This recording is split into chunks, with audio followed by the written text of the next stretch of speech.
Assalamualaikum warahmatullahi wabarakatuh.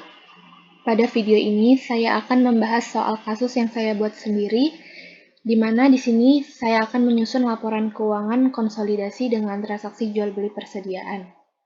Pada kasus ini diketahui bahwa PT Aksara memiliki 80% kepemilikan terhadap PT Mahari dengan nilai investasi awal sebesar 600.000 dan 20% lain merupakan kepentingan non-pengendali dengan nilai 150.000. Pada 1 Januari ini, nilai buku yang dimiliki PT Mahari senilai 500.000. Dengan begitu, terdapat selisih antara nilai investasi awal dan juga nilai buku yang dimiliki PT Mahari. Adanya selisih ini diakibatkan oleh perubahan nilai wajar dan nilai buku peralatan, bangunan, dan tanah, dengan masing-masing sebagai berikut. Total selisih yaitu 250.000. Selisih ini terdiri dari peralatan 20.000, bangunan 50.000, tanah 120.000, dan goodwill merupakan sisanya 60.000. Tabel ini juga berisi sisa umur ekonomi dari peralatan, bangunan, tanah, di mana tabel ini akan menjadi data untuk melakukan amortisasi selisih diferensial. Selama tahun 2023, PT Mahari ini menghasilkan laba sebesar 200.000 dan membagikan dividen tunai sebesar 30.000. Berikut ini adalah neraca saldo dari PT Aksara dan PT Mahari per Desember 2023, di mana PT Aksara ini merupakan induk dan PT Mahari merupakan entitas anak. Dari neraca saldo ini, kita akan menghitung berapa investasi entitas anak dan juga berapa penghasilan dari entitas anak yang dapat diakui oleh PT Aksara. Lalu, terdapat juga data transaksi jual beli persediaan antara PT Aksara dan PT Mahari. Transaksi ini terdiri dari transaksi hulu dan juga transaksi hilir. Yang akan ditanyakan dalam kasus ini yaitu pertama, berapakah saldo penghasilan atas entitas anak yang diakui PT Aksara per 31 Desember 2023? Kedua, berapakah saldo investasi pada entitas anak yaitu PT Mahari per 31 Desember 2023? Ketiga, bagaimana jurnal eliminasi yang diperlukan? Keempat, bagaimana kertas kerja konsolidasiannya? Dan yang kelima, bagaimana laporan keuangan yang terdiri dari laporan laba rugi, laporan perubahan modal, dan laporan posisi keuangan.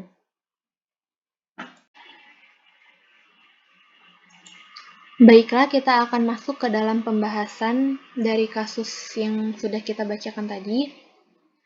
Ini adalah neraca saldonya, dan ini adalah data transaksi jual beli persediaan yang dilakukan PT Aksara dan PT Mahari. Pertama-tama, kita dapat menghitung amortisasi selisih diferensial, di mana pada soal sudah diketahui bahwa selisihnya terdiri dari peralatan 20.000, bangunan 50.000, tanah 120.000, dan goodwill 60.000. Kemudian di soal juga diketahui sisa umur ekonomi dari peralatan yaitu 5 tahun, bangunan 10 tahun, dan juga tanah 5 tahun. Lalu kita dapat menghitung amortisasinya dengan cara membagi selisih peralatan dengan sisa umur ekonomi. Kemudian amortisasi bangunan 50.000 kita bagi dengan 10, 5.000, dan juga tanah 120.000 kita bagi dengan 5 tahun. Amortisasi ini kita bagi porsi kepemilikannya kepada induk dan juga non-pengendali, di mana di soal diketahui bahwa induk ini porsi kepemilikannya 80% dan non-pengendali 20%. Untuk induk, amortisasinya akan kita kalikan sesuai porsi kepemilikan 80%. Kemudian untuk bangunan 5.000 kita kali dengan 80% dan juga tanah 24.000 kita kali 80%. Untuk non-pengendali juga seperti itu, amortisasinya peralatan 4.000 kita kalikan sesuai dengan porsi kepemilikan 20%, 800, kemudian 5.000 untuk amortisasi bangunan kita kali dengan 20%. Lalu untuk tanah, amortisasinya 24.000 kita kali dengan porsi kepemilikan 20%. Maka total amortisasi tahunannya sebesar 33.000. Total amortisasi ini bisa kita bagi porsi kepemilikannya kepada induk, yaitu kita kalikan 33.000 dikali 80% dan juga 33.000 kita kali dengan 20% kepemilikan non-pengendali. Maka total amortisasi untuk induk dengan kepemilikan 80% yaitu 26.400 dan non-pengendali 6.600. Kemudian ini untuk selisihnya kita kalikan 80% dan juga untuk non-pengendali kita kalikan 250.000 dikali 20%, yaitu 50.000.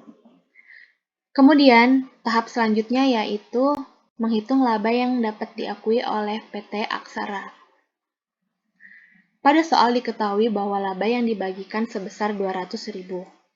Di sini, PT Induk memiliki kepemilikan 80% dan juga non-pengendali memiliki kepemilikan 20%. Maka laba yang dapat diakui oleh PT Induk yaitu 200.000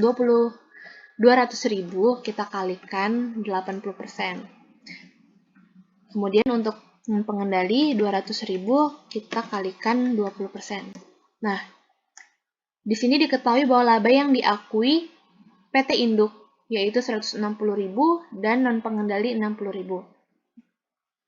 Karena tadi terdapat amortisasi selisih, maka laba yang diakui ini akan dikurangi oleh amortisasi selisih, di mana amortisasi selisih ini terdiri dari amortisasi selisih peralatan, amortisasi selisih bangunan, dan juga amortisasi selisih tanah. Maka kita masukkan nilai dari amortisasi selisih peralatan yaitu 4.000, amortisasi selisih bangunan amortisasi selisih peralatan itu nilainya bukan 4.000 tetapi 3.200 karena ini kan punya induk. Lalu untuk amortisasi selisih bangunan induk 4.000 dan juga amortisasi selisih tanah punya induk adalah 19.200. Lalu untuk non-pengendali, kita kurangi juga laba yang diakuinya dengan amortisasi selisih peralatan sebesar 800. Kemudian amortisasi selisih bangunan 1.000 dan amortisasi selisih tanah 4.800. Lalu pada soal diketahui bahwa terdapat transaksi jual beli persediaan, di mana jual beli persediaan ini terdapat persediaan yang masih tersimpan di gudang. Persediaan ini keuntungannya belum dapat direalisasikan, sehingga akan mengurangi laba yang dapat diakui oleh PT Induk. Pertama, transaksi penjualan persediaan hulu. Jadi di sini diketahui bahwa keuntungan yang masih tersimpan pada transaksi hulu yaitu sebesar 20.000. Maka kita masukkan 20.000 ini sebagai pengurang. Transaksi jual persediaan itu 20.000. Untuk non-pengendali, ini nilainya 0 karena pada transaksi hulu, keuntungan yang belum direalisasikan diakui secara penuh tanpa memperdulikan porsi kepemilikan saham. Hal ini dikarenakan yang melakukan penjualan adalah PT Induk dan murni transaksi yang dilakukan oleh PT Induk sehingga pembukuan keuntungan murni berada di posisi PT Induk. Lalu untuk transaksi penjualan persediaan hilir, ini keuntungan yang belum direalisasikan yaitu 5.000, kita kalikan dengan porsi kepemilikan, yaitu sebesar 80%. Sehingga transaksi penjualan persediaan ini 4.000 untuk PT Induk dan untuk non-pengendali yaitu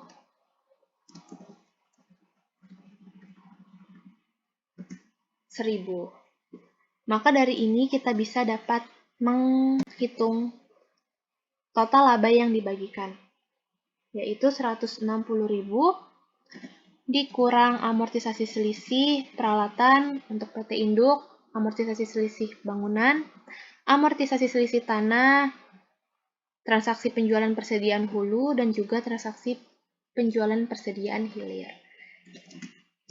Yaitu diketahui bahwa laba yang dibagikan untuk PT Induk dengan kepemilikan 80% ini adalah 109.600. Sedangkan untuk non-pengendali, laba yang diakui yaitu 40.000 kita kurangkan dengan amortisasi selisih peralatan, amortisasi selisih bangunan, amortisasi selisih tanah, dan juga transaksi penjualan persediaan hulu dan hilir. Di mana diketahui bahwa laba yang dibagikan untuk non-pengendali sebesar 32.400. Tahap selanjutnya yaitu kita akan menghitung saldo investasi akhir PT Anak. Pada soal diketahui bahwa dividen yang dibagikan sebesar 30.000. Kemudian kita akan menghitung saldo awalnya untuk PT Induk yaitu 600.000. Ini kita ketahui di soal ya. Kemudian untuk non-pengendali 150.000. Laba PT Induk yaitu 109.600 dan untuk non-pengendali labanya 32.400. Untuk dividen kita hitung dividen yang dibagikan 30.000 dikalikan porsi kepemilikan induk 80%. Diketahui bahwa dividennya 24.000 dan untuk non-pengendali 30.000 dikali 20%. Sehingga dividen untuk induk yaitu 24.000 dan untuk non-pengendali 6.000. Maka saldo investasi akhir untuk induk yaitu 600.000 saldo awal ditambah laba dikurangi dividen. Dan untuk non-pengendali juga saldo awalnya ditambah dengan laba dikurangi dividen. Sehingga diketahui bahwa saldo investasi akhir untuk induk yaitu 685.600 dan untuk non-pengendali saldo investasi akhirnya 176.400. Saldo investasi akhir ini akan kita masukkan ke dalam neraca saldo. Yaitu di sini kita akan masukkan di sini investasi entitas anak sebesar 685.600.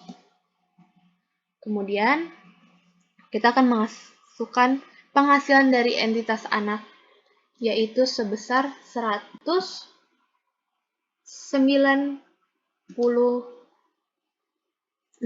kalau nggak salah. Kita lihat dulu di sini ya benar. 109.600. 100.900. Nah, diketahui kan nih neraca saldonya udah balance.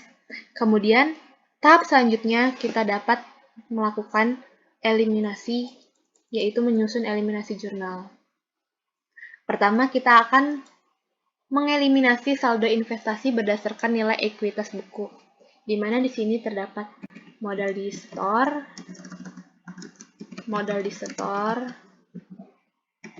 kita jurnal modal di store, kemudian agio saham, dan saldo laba. Nilai ini kita ketahui dari dari neraca saldo ini ya. Kita masukkan nilainya. Modal di store yaitu 170.000.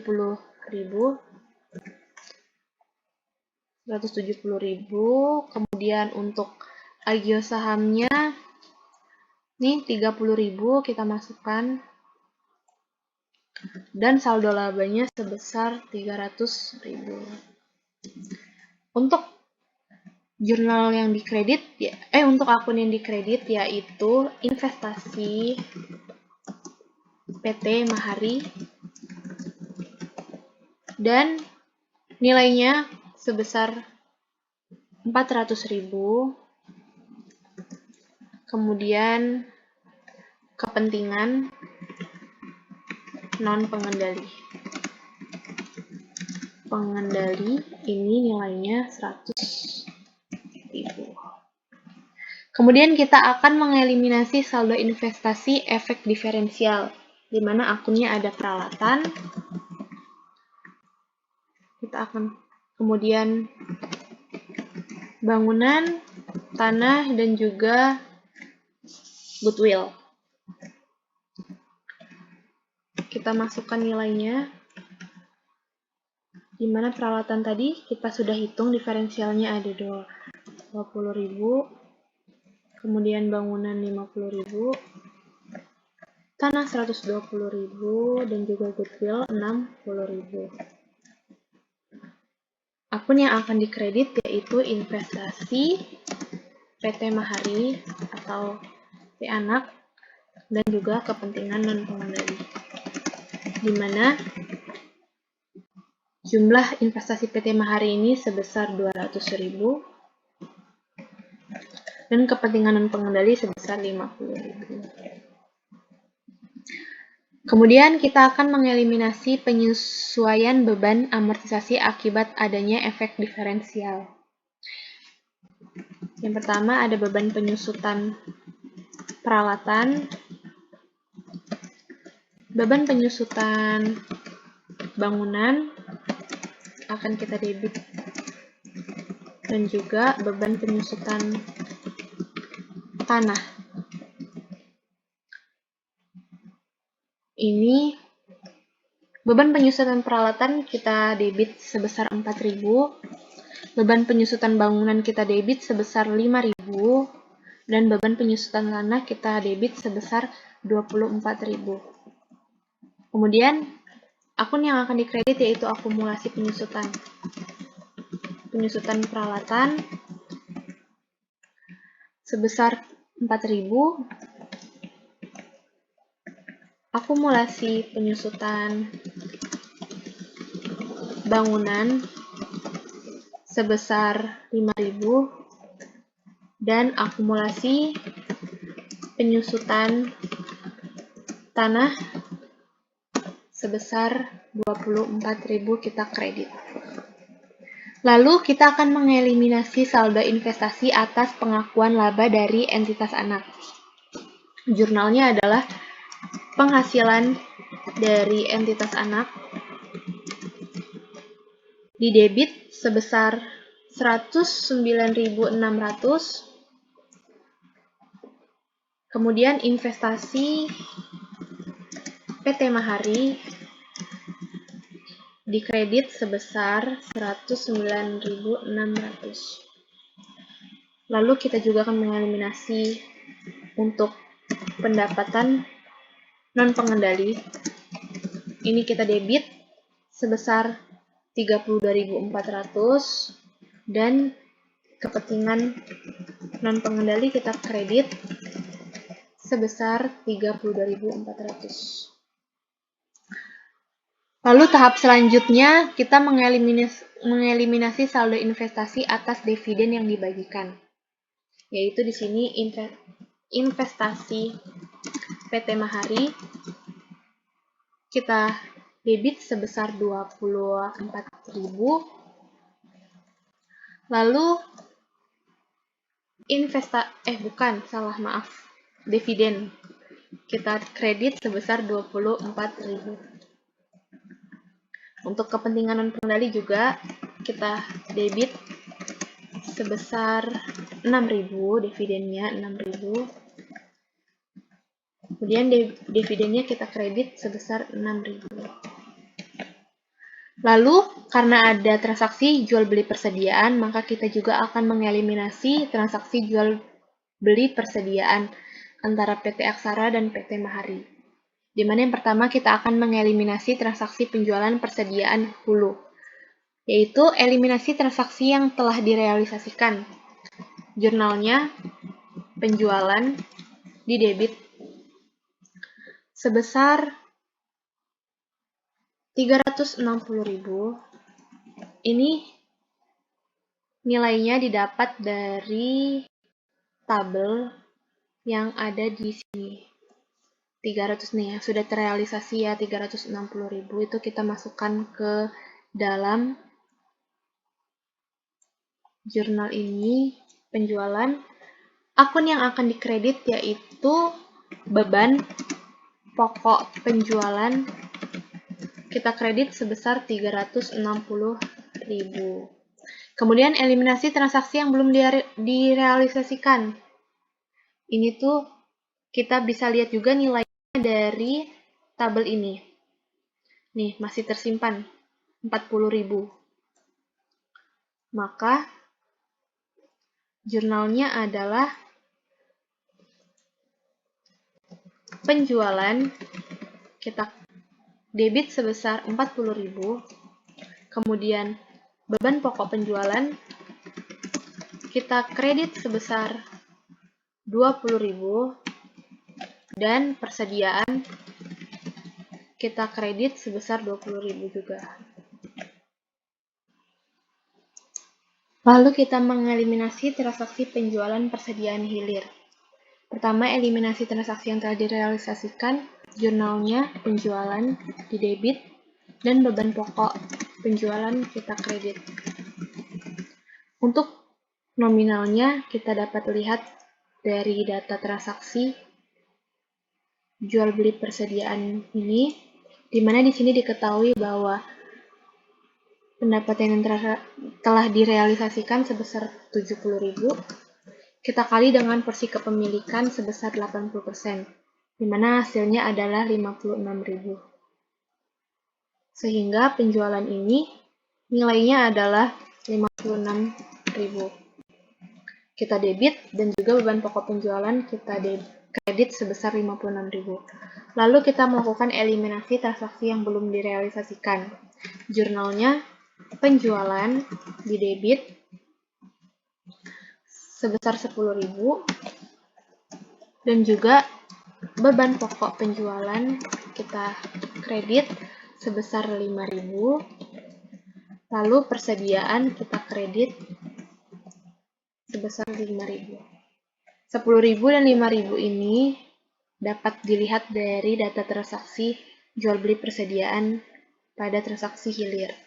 Setelah kita melakukan eliminasi terhadap saldo investasi berdasarkan nilai ekuitas buku, kemudian saldo investasi efek diferensial, penyesuaian beban amortisasi akibat adanya efek diferensial, sampai kita mengeliminasi terkait transaksi persediaan hulu dan hilir, maka kita akan melakukan tahap selanjutnya, yaitu kertas kerja konsolidasi, di mana nilai-nilai di jurnal eliminasi ini akan kita sesuaikan di dalam kertas kerja konsolidasi. Di sini diketahui bahwa pada jurnal eliminasi terdapat investasi entitas anak sebesar 24.000 di debit, lalu 700, 1.000, 9.600 itu di kredit, lalu ada persediaan juga di kredit 25.000, kemudian peralatan 20.000, bangunan 50.000, tanah 120.000, dan seterusnya, sampai semuanya disesuaikan ke dalam jurnal eliminasi di kertas kerja konsolidasian. Ketika sudah disesuaikan, maka langkah selanjutnya adalah menyesuaikan dengan saldo konsolidasinya, di mana di sini kita bisa mengetahui saldo konsolidasi yaitu aset lancarnya yang dimiliki PT Aksara sebesar 3 juta ditambah dengan aset lancar PT Mahari, sehingga diketahui bahwa aset lancar dari konsolidasi ini sebesar 3.978.000. Begitu seterusnya, di sini investasi entitas anak nilainya 685.600, itu ditambah dengan 24.000 lalu disesuaikan sehingga hasilnya 0. Karena di sini investasi entitas anaknya ini sudah dieliminasi sehingga maka hasilnya di sini 0. Lalu untuk persediaan juga menghitungnya sama, disesuaikan antara PT Aksara dengan PT Mahari dan juga jurnal eliminasinya. Dapatkan bahwa persediaannya 1.045.000. Begitu sampai pengerjaannya disesuaikan sampai akhir, sampai kertas kerjanya ini selesai, sampai di total nih pendapatan dan pengendalian. Ketika sudah diketahui, maka langkah selanjutnya adalah menyusun laporan laba rugi. Pertama, laporan laba rugi konsolidasi. Maaf, ini kita hapus dulu. Yaitu yang pertama ada akun penjualan. Nilainya ini kita lihat dari saldo konsolidasi yang telah kita sesuaikan. Yaitu ada ini penjualan. Kita masukkan nih penjualan nih. Kita masukkan nilainya 3.592.000. Kemudian beban pokok penjualannya sebesar 284.000 kita masukkan. Terus kita hitung laba kotornya sebesar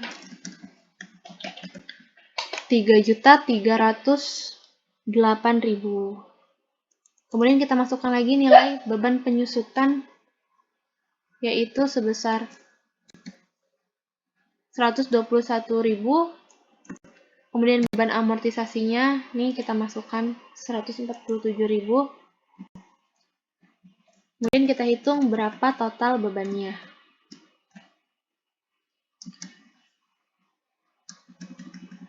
Kita hitung berapa total bebannya. Diketahui total bebannya sebesar 268.000. Maka laba bersih konsolidasinya yaitu ini laba kotor kita kurangi dengan total beban. Maka diketahui di sini laba bersih konsolidasi sebesar 3.040.000. Akan tapi laba bersih konsolidasi ini harus didistribusikan kepada laba entitas non-pengendali. Diketahui bahwa laba entitas non-pengendali ini sebesar 32.400. Ini kita masukkan ke sini 32.400. Maka nih kita masukkan di sini 32.400. Maka dari sini baru kita ketahui laba bersih entitas induk yaitu laba bersih konsolidasi ini dikurangi dengan laba entitas non pengendali. Sehingga hasilnya sebesar 3.007.600. Sudah diketahui bahwa laba bersih entitas induk ini sebesar 3.007.600. Maka selanjutnya kita akan melakukan penyusunan laporan perubahan modal konsolidasi. Masih sama, di mana nominalnya ini kita ketahui dari saldo konsolidasi yang telah kita sesuaikan di sini. Pertama ada saham biasa. Kita lihat berapa nilai saham biasanya, yaitu saham biasa. Nih, saham biasa. Yaitu 650.000. Kemudian agio sahamnya 191.000. Bukan, maka ini saldo labanya,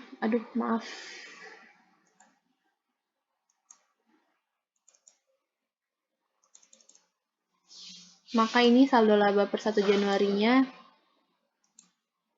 sebesar 900.000. Laba bersih konsolidasinya kita ketahui dari ini ya, yang telah kita hitung tadi. Nih, laba bersih ini, kemudian dividennya. Ini dividen yang diumumkan 140.000. Maka saldo laba per 31 Desember adalah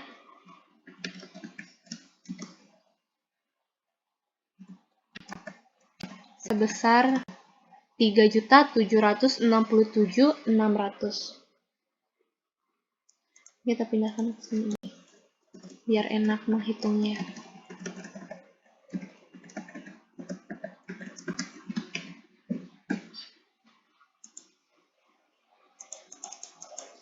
Model kepentingan non-pengendali.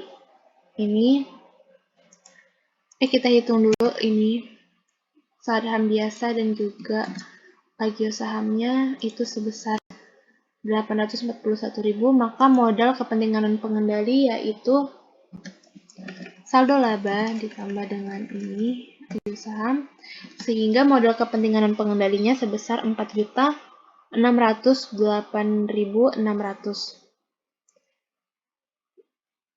Kemudian untuk kepentingan pengendali kita lihat nominalnya di sini yaitu 176.400. Ini dia. Kita masukkan di sini ini. Sehingga total modal konsolidasiannya sebesar 4.785.000. Lalu kita akan menyusun laporan posisi keuangan konsolidasi, di mana di sini ada akun persediaan, aset lancar, aset tidak lancar, kemudian ada utang, dan juga modal konsolidasi. Untuk persediaan, kita lihat saldonya pada kertas kerja yang tadi sudah kita kerjakan. Saldo persediaan itu sebesar 1.045.000. Kemudian untuk aset lancarnya, saldo konsolidasinya sebesar 3.978.000. Maka di sini dapat kita ketahui bahwa total aset lancarnya sebesar 5.230.000. Kemudian kita masukkan nilai dari aset tidak lancar atau saldo dari aset tidak lancar, yaitu ada peralatan sebesar 420.000. Ini diketahui dari saldo konsolidasi yang di kertas kerja di atas tadi ya.